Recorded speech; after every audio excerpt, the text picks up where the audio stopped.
What is something your teacher did in school that you're still salty about? GRG was an old witch who should have retired years ago and had anger issues. She was furious when she learned I didn't use a gas cooker at home. Electric was cheaper, so didn't know how to immediately fire one up on the first lesson. I was about 10 years old. This woman would bellow at me from across the room.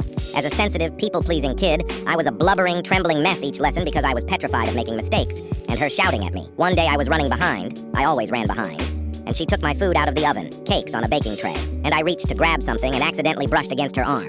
She literally screamed, grabbed my wrist and pressed my palm against the baking tray. The baking tray that had just come out of a 200-degree oven. Only for a split second, didn't hold it there or anything, but it was enough to blister my skin. One day, I couldn't face going to her class, so I feigned illness and was kept off school. One of my classmates told me apparently during registration roll call, when they told her I was off sick, GRG laughed and said, "No, she isn't, she's just scared of me. Nice to see you were so self-aware, bitch." I never reported it directly, but I did tell my mom, who demanded the school did something about it. We had a meeting with the head of year who laughed it off, saying, "She's a good teacher, she just doesn't like the quiet ones."